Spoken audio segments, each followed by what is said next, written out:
What do you think? We're back.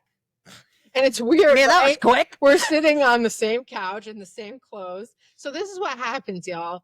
Gina and I could talk for about 5 hours. Straight. No chaser. Straight, no chaser. Besides we still have them. And they're...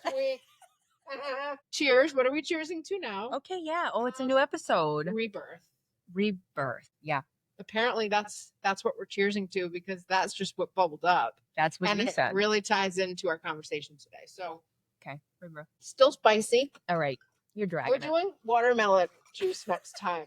Well, we're supposed to have another drink, but we just came up with that on the fly last episode. So okay, so rebirth, right? I want to dig right in on that because, and also when we went to Pine Bush Preserve, we were in the middle of talking about your grandma. And I want to talk about the sign that you two talked about and how that showed up in that. If you haven't been to Pine Bush Preserve in Albany, it's amazing. I've been there a few times, but Gina and I had a chance to go recently, which you would know because you follow us on social media. So you would see the clip on the socials. So if you're not, please follow along.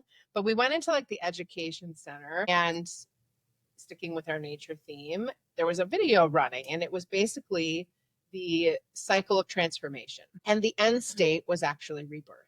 So it started with lightning and fire. And so we think about that catalytic event, right? And in that catalytic event is like it's destruction. Whatever form that takes, it is wiping something out, right? So first the lightning is like, okay, we have an indicator here. Then there's the fire that just clears ground. And then there's ash, and ash is that stage after whatever it is that needed to be like wiped out in your life, in nature, whatever. And in that ash state, it's like fog. I always think about this in terms of fog. Like, you know, you're on the right path. You sense that you are, but you can't see clearly. And once you move through that, that's where the cycle of rebirth takes place. So nature, that was reflected in this educational theme. And then we decided to go on our nature walk and talk about your grandma. Yeah. And I know it's been a really powerful week for you in so many ways that I think it's important that not only we have a chance to talk about it, but that we can just connect all these dots because there's like so many dots that have been connected through Have you ever had one of those little like dot things when you were little, like you connect all the numbers like in order? I'm gonna be like, no, I don't. All right, well, I'm pulling up. She butchered that. No, you have like a coloring book and you connect the dots, right? You know, that's... You know where my mind was going? You know those little peg games? So I'm going to butcher that. Peg games? You know, like... But I remember this little wooden block, and there's a bunch of little holes, and you put the little pegs in them, and then you have to get down to one peg, which had nothing to do with what you were trying to tell me. Yeah, no. Welcome to my neurodivergence. So what I was talking about was this coloring book where you would start with like the number 1 and then it's just a dot, right? And then you connect and it makes an actual picture. But you don't know what if you don't know what the picture is, you're connecting dots. You don't even know. You don't even know it. So what's the first dot? What happened? Well, I want to just expand on what you just said about the fire, because I didn't know that a lot of the preserves and farms and things like that, they have to burn a lot down so that you can regrow.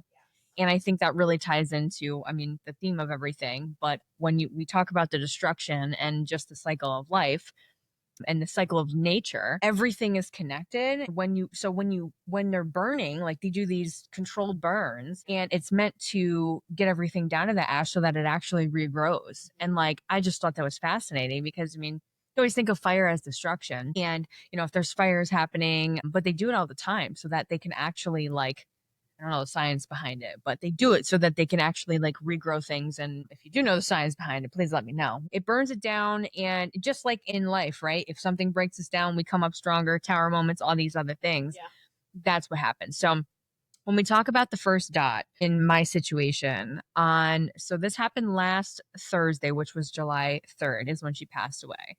But the day before was obviously July 2nd. I was going over to actually meet with Lauren with a client that we had. And my grandma was complaining that she was in this rehab center and it was really, really hot. So she was calling me to bring over a desktop fan because we found out afterwards that the heat was still on I didn't know that. in this facility, which I'm pissed off about. But so she was very hot. And so I brought her over a fan, and then I had to go have this meeting with Lauren and our client. And then I said, so I was only there a very short amount of time. After I left the meeting, something told me to just go back over there and just to like check in. I was coming back, and I just had like a thought in my head of, call grandma. So I called her and I said, hey, are you up to having company? Like, I'm on the way back. I was going to stop by and just make sure that was, everything was okay. And she goes, oh, well, you don't have to, like that's always how my grandma was, is like, you don't have to, always like not wanting to be a burden to people and things like that, especially around the end of this like cycle for her, was because she'd just been in and out of the hospital and these rehab facilities for years. And I'm not gonna lie, as a caregiver, it does get very, very like heavy on you. And, you do kind of go through these motions of not wanting to go over there, especially if they're in like some sort of rehab or facility, that it's just like you get the ick, right? It's just heavy. There's a lot of emotions there. There's a lot of good people.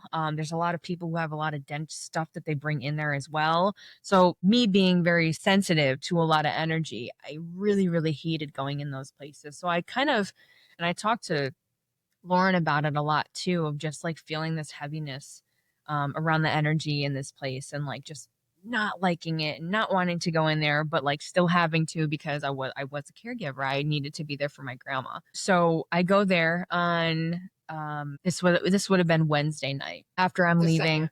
Yeah, after I'm leaving from our meeting. And I went in there, made sure, she was good. And again, something just kind of told me to go there. So we were talking a little bit, and she did not sound good. She had a cut on her leg, which we didn't really know about. But I think what happened was she got an infection in her body, a staph infection, which might have turned septic. But I think that she might have been feeling internally hot as well, as she was kind of, going through this. But she just kind of complained of not feeling good and just really like not herself, just really low energy, dense energy. And the one thing that she did say was, I can't wait to see the baby. And my brother had a baby on the way. And, when she first said it, I said, yeah, I know she's due soon. I think her due date was July 8th. So it wasn't that far off. So she was like, oh, I can't wait to see the baby. And then one of the last things that she did say to me was, I don't know if I'm getting out of here. And yeah. And for me, I mean, my grandma was always very, very, very stubborn in the fact that like anything health wise, she always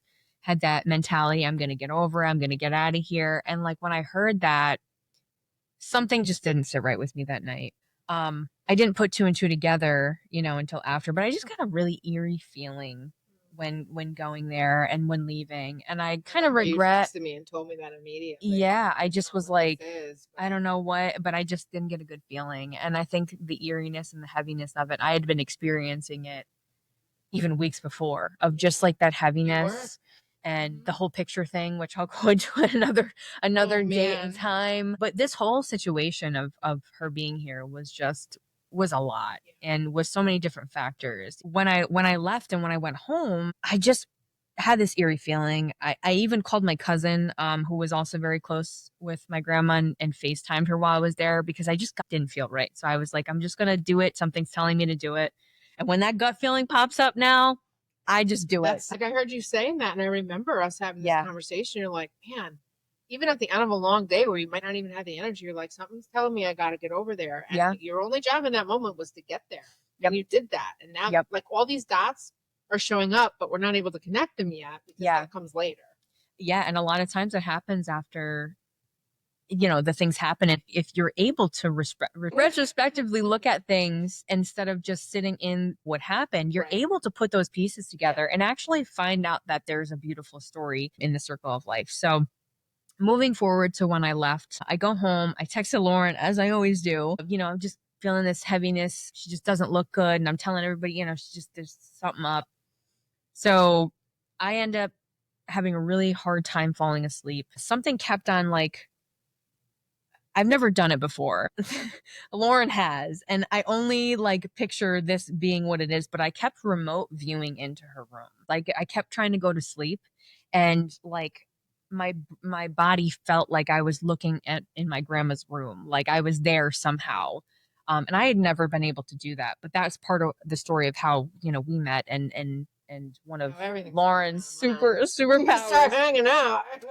But so I kept on trying to go to bed, and I didn't feel well. I was also getting over getting sick.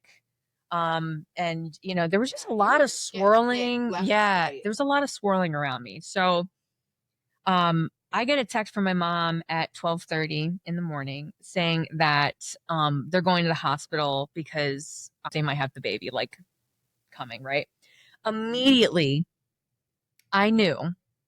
I don't know how I knew, but I just like saw it in my head. Part of my, what is it called? Claircognizance ability is to see things like not like in a physical form, but like it's a thought that comes through. And so immediately when my mom texted that, and I woke up like out of sleep. My phone is on do not disturb. Like I woke up out of like my half sleep or whatever, looked at my phone, and it said that she's on her way to the hospital. And meaning Andre, you know, my brother. And I said immediately, I said, what's going to happen is grandma's going to transition and the baby's going to come out. Whoa. I just immediately I can't be a goosebump every time I think about the power of this moment and how strong that came through for you. Yeah. Like you knew, because there was something about the way your grandma said it too, where like, I can't wait to meet the baby. It was like I kept on total goosebumps down my left side. It was like a tap in and a tap out. They were part of shepherding each other in that moment. And that, gosh, like you can't, it's very hard to put into words, especially when you're experiencing that firsthand like you did. It's an inner knowing that can't be explained away. I like literally, I don't know how it happened, and I don't need to know how, but I know it happened, and I know what I felt, and I just knew that that's what was going to happen. So 4 a.m. rolls around, and my mom calls me and says that the rehab facility ended up calling her and saying that my grandma was just looking at the ceiling and she wasn't responsive. So they started talking about the conversation of morphine to make her comfortable. And I said, whoa, just wait on that for a second. You know, like, let me get over there. She was 10 minutes away from me. So I pop up, I get dressed, I go over there. And I'm really, really glad that I had them wait, because for me, the morphine conversation comes in when it's done. Yeah, like it's done for them. And while I understand, I think a lot of the healthcare is automatically, you know, it goes straight to that, which again, I understand, because this is something that they are absolutely around this all the time. But I think as a family member, as of her granddaughter, and as somebody that is part of her, being there before that even, you know, was a conversation, like I needed to verify that to make sure that that was what we needed to do. Mm-hmm. And I feel like in this space, I've had to do a lot of advocating, and there's been a lot of things that I haven't known. And I think that is also part of the piece that a lot of us go through when we're advocating for people in our family in this healthcare system. So I would love to get into that as well later, just for the things that I know that I've been dealing with the past 4 years with all of my grandma's ailments and just the system and all these rehabs and hospitals and being told, and not to mention the amount of medication that this poor woman has been put on, because this doctor says this doctor said that, okay, no, we need to switch this. And it's just terrible. Yeah. And that's part of the reason why I'm going through this herbalist certification, because it allows me to also tap into the things that are nature's remedies, right? And like, so that I can just do better and understand things before we have to get to the healthcare system. Yes. And again, you know me, I believe in both. I believe that there is room for both, but it should not automatically be, okay, we're going to pills. 100%. The default in Western medicine is exactly that. And with any of those, and again, at the point of crisis and intervention, that's why I totally agree. It's an integrated approach is best, but also understanding that the moment you're put on one medication, it's a side effect trade-off. So it might be helping with one thing, but then there's something else that we're about to turn the volume up on, and that might be something new. And when that new thing pops up, typically instead of thinking about it in terms of, oh, this might be the side effect of this medication over here, it's like a new emerging symptom, and now we need to treat that. Yep. Right. And so then when a new symptom, and so on and so forth. Right. So now we're putting Band-Aids and tape on the boat, and the water's going to keep getting in. Yep. So I agree. Just in general, because I mean, I was alongside of you for a bit of that from afar, just in terms of as the caregiver role, the helplessness that can come with trying to find the balance of advocating and intervening and letting trust come into play. Yeah. And there's a lot there. Certainly a lot there. Yeah, and you really have to, because I mean, the healthcare, like the people that work in healthcare, you want to trust that they know what they're doing. And I don't, Man, not an easy job. it's not, and Yeah. it's a constant like dynamic.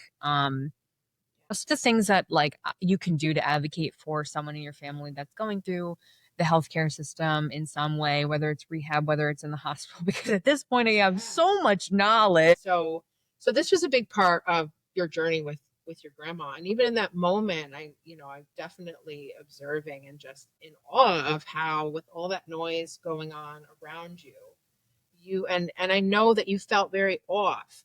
You were still able to connect to that reservoir within yourself that said, nope, I need you to hold on this. I need to come over and assess the situation, because once the medication starts, it erodes connection at a soul level and energetic level to being able to tune into your grandma. So tell me more about what that was like when you got there.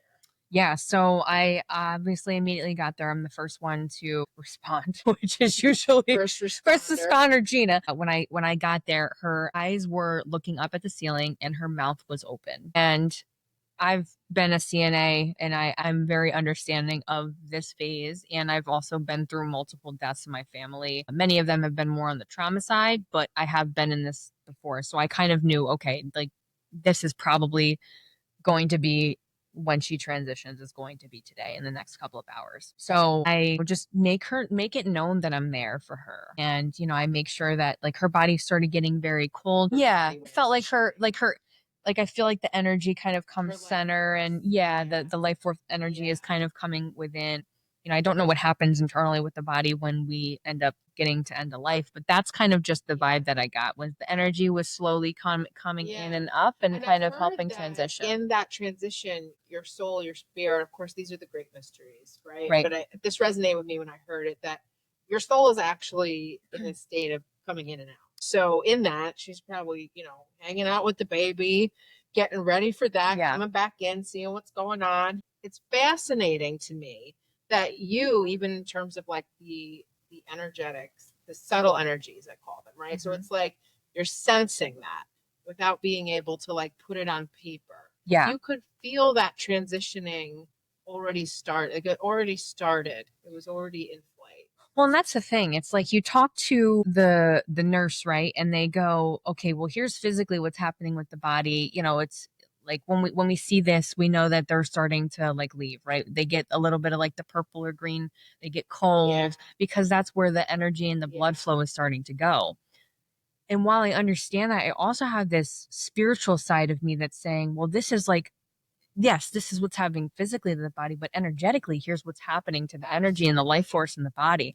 And I think again, it's pulling to the middle so that, it can transmute whatever it is. So I go over, I have her hand, I'm able to talk to her. She knows I'm there. She's nonverbal at this point. She still has a little bit of life force in her and in her eyes, but you can tell again, it's like that half in, half out. Like that's very much the vibe that I got. And so although she was non-responsive kind of here, when I would ask her questions, she would move her extremities a little bit. So like she would tap my finger, or she tried at one point to like move her leg.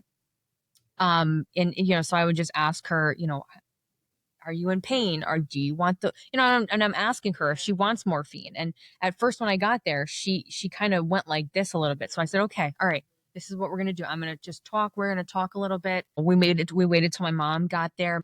When my mom got there, she asked her if she wanted the morphine. And that's when she said she transitioned to saying yes. So, but before any of this happened and before any of the family got there, I was just able to hold her hand and talk with her and just have those conversations and just tell her how much I love her and appreciate her, and that it's okay for her to let go. Like I know how stubborn she was, and it was just okay for her to, whenever she felt like it, like no pressure on anything, but like you are safe here. I'm going to be with you until you leave. I'm here.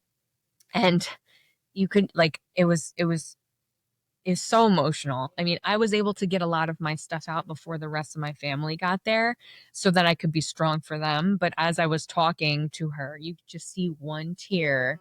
Like, I know, I know, I know. And sacred time for you, especially as her caregiver, for you to have that moment. Yeah. For both of you. Yeah. I know. We're both cycling up. We're cycle singing, so it's tough. But yeah, that it was like such a beautiful transition. Just she's been through so much these past couple of years she's had chronic heart failure. She's had this issue in her leg. She's been at multiple facilities where like she's gotten cut when they're transferring her to a wheelchair, and then she ends up getting like a staph infection. A staph infection. These conversations. Oh yeah, no, and she was a total like jokester. So she'd be like, "Oh, Gina, what for you, Graham?" But it's like some sort of an infection, or like just one thing something after another. Yeah, and it was just like so exhausting. And then you kind of get desensitized to it. So my thing would just be like, if you're going through any of this stuff and being a caregiver, it's freaking hard. It's hard because there's always another thing, right? Okay, well, she's in here for chronic heart failure. She's here for an infection. She has this, she's got that, or it turns into A, B, and C. And like what started to happen for me was I kind of just like not started expecting it, but just been like, okay, well, that's that's part of like what's happening. And I don't know, I just had this kind of stale energy in like everything, and I feel terrible now that like in retrospect, like looking back and being like, man, I should have been more of an advocate for her, or like did more research on X, Y, and Z so that I could make sure that they were doing things right, or that I could make sure that she had everything that she needed, or this was the thing that she needed, right? I mean, we always do the Monday quarterback thing. Is that what it's called? No, I don't know. Asking the wrong one. We always do like the when we look back and we're kind of just like, oh, I shoulda, coulda, woulda, right? And I'm trying not to get in that headspace, but there is a lot of things that I definitely regret about my experience and being a caregiver. And just want to let everybody know, like, although it's exhausting, they need us, and if we don't do it and we're not there for them in the best way possible, as hard as it is for us, then that also affects them too, because they can't advocate for themselves usually, and they're trusting what the doctors and nurses and everything say. And so just take that piece of it, one foot in front of the other, and try your best to take care of yourself through that. Yes. And as a witness to this journey for you, I would see when it would get very heavy and hard to hold, and then I would witness you prioritizing, nope, here's what I need to do today for myself. And to the best of your ability, carving out space to do it. I mean, life is gonna life, and sometimes it's like we just got to get through this. And in your whatever quarterbacking reference of the look back, I swear it's Monday like, morning quarterback. But I think we go to that place in our brains very easily of like, I feel like I could have done this differently. Yeah. And even in our conversation today, I'm hearing so many ways in which you were advocating, honestly, when it sounds like nobody else was, in little ways, big ways, and even just the nonverbals, the energetic side of the conversation of, advocating for that moment is, nope, I got to see if she's really ready for morphine. And like our conversation in the last episode of communicating what you need isn't always like a lightning bolt. Like in that moment, your grandma told you what she needed and what she didn't. And you had enough space within yourself to hear that without getting stuck up here. And that's an inner knowing. There's the clear cognizance again. In the last couple minutes, I want to just connect the dots back to the butterfly and what you and Graham talked about and how that showed up for us on our walk. Well, so we had this discussion a couple months ago when I actually flew back from Florida because she was in the hospital with like septic shock, unfortunately. And, we thought that might have been kind of when it was going to happen. And I just wanted to talk to her about a symbol, like what our symbol was going to be. And my cousin Valerie was there as well. And we talked about a butterfly. It was going to be I said, you know, Graham, when you're coming back, like this is going to be our sign for us. And that was what we talked about. So we went to Pine Bush, the preserve, the other day, and we were walking, and I think I was talking about that regret that I felt, right? And that was the premise of the conversation. Yep. You being a little bit stuck in that, and then and I was because I've watch this because I've been just very, it's been very heavy, and you care. And the regret piece is something that can really trip people up, especially when you're reflecting and that's all you think about, and the emotions that come with sitting in the regret piece. So we were talking, and all of a sudden we see these blue butterflies that actually end up landing on me, right? They kept landing on my shoe. Let go of her. And Lauren actually was able to get them on her finger, and then same thing, I got it on my finger. I mean, when have you ever been able to grab a butterfly? There was like 3 or 4. They were just, and these weren't like moths. No, these were like little baby. They're babies. They were babies. And I used my little critter voice a lot because they're like little play babies. and so as soon as you were talking from that place of regret, I feel like Graham came in, and like we always say, the signs need to be like a lightning bolt to the side of the face for us to be like, okay, you cannot, this is not coincidence. Yes. Like, this is very real. And they're landing on your sandal, and then we move them to your shoulder. And then it was like you couldn't even walk at one point because you didn't even step on one. Like, and they kept following me too. I'm like who's trying to walk away, and they're like literally flying after me. Yes. But it's crazy though, even in that, you kind of have this thought in the back of your mind of like, well, I'm sweaty. Butterflies like salt, and I'm sweating right now, like there is always that thought that is kind of in the back of your mind when things like this that happen. Yeah. And if that is the first gut feeling that comes to you, that's what it is. Yeah. It doesn't even matter if that wasn't really what it was, but because that resonated with you, and in that moment, that was your exact thought of what you needed to be, what you needed to hear, what that experience needed to be for you. That's exactly what it was. And so in connecting all of the dots, my grandma passed away at 10:26 on July 3rd. My nephew was born at 3:09 on July 3rd. And years and years and years ago, my grandpa, which was her husband, passed away on July 3rd. I can't. And the only reason why we knew that, because it had been, it's probably been like over 8 years now that I think I lost my grandpa. But the only reason why we knew that is because we called the funeral home, and all my past family members have gone through the same one. And they were like, hey, we got to tell you, like, Grandpa was also on this. It's like just add another. It's just insane. It's like, it's beautiful, and it really, I don't know, it helps this new perspective on the grief almost. And so this episode is dedicated to Graham. Yeah, and for sure. The energy of a butterfly, and really like observe your life from the place of magic, because sometimes we can miss this stuff. Yeah. If you stay open and you are in this state of receivership, even when you feel constricted, these beautiful things are happening all the time. And just one other dot that showed up that I feel like I was in a state for like 2 days of like, what? Watching the title episode, what? Because that day, like, I have a calendar on my desk in my home office, and my husband got it for me for Christmas because he knows me so well, and it's from the Met, the museum in New York City. And so every page is a different piece of art, and there's a write-up of the artist and description of the piece. There's this old woman in a hammock reading a book, and the piece in the title is from Florida. And the artist's name is John, which is Gina's father's name. We'll talk about that maybe. And he lived in Florida too. Yes, we'll definitely talk about that. So all of this, it just showed up on this date, and it was all connected right in. Yeah. I was like, it was funny, not funny, because this is where like my spiritual impulses come in. Where I'm like, oh my God, it's a sign. I need to say, I'm like, hold on. She's right in the thick of it right now. We don't need to bring out the calendar until a little bit later in the day. It's a beautiful story. Yeah. And I just want to acknowledge the strength that I witnessed as your friend in not only, I'm going to cry, a caregiver for your Graham, but your family, and all you've done to make sure that everybody else is taken care of. So this chapter is all about making sure you're taken care of. And I'm going to be here to remind you of that stuff. But your impact on the transition of Graham's life and the energy ripple that created for welcoming your nephew Gabriel into the world is something that is rare and quite beautiful.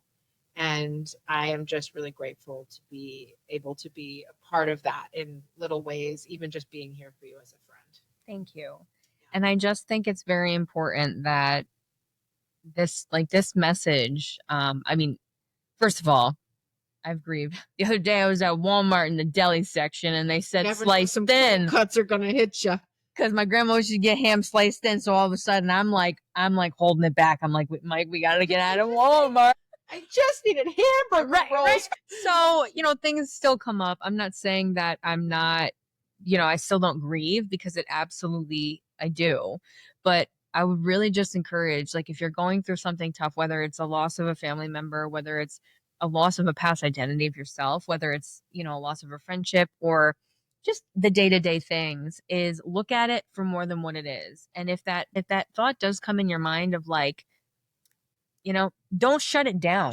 Don't shut it down. Like, take it in and think of it as a magic experience. And that's part of why we're here. Like, we've been taught in this system to just, here's what it is, here's what we're here. But like, why are we really here? Yes. And it's to experience being human, yes.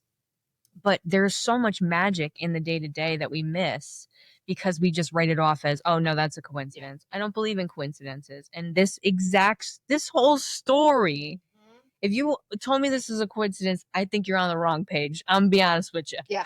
Well, it's trusting the call. So you were feeling called in every step of that, and you answered and you listened. And I really think that's just an important reminder that this feeling called conversation has a lot of nuance to it. It shows up in a lot of different ways in our lives. And, you answered, you listened. And even if you don't know what you're answering, you are trusting. Yep. To the best of your ability in that. Exactly. So, I want to get into on the next episode, since it's spoiler alert. And spoiler alert, we might be wearing the same outfit. We don't know. We're going for a three-peat tonight. We gotta go back to the remote viewing conversation. I want to talk a little bit about what's going on with my eye, the remote viewing, how we met. So thank you for listening, Gina. Thank you for sharing your story and just all the vulnerability that comes with it. I mean, if we can't laugh and cry in the same conversation, are we really living our best lives? No, I don't believe we are. Until next time. Peace.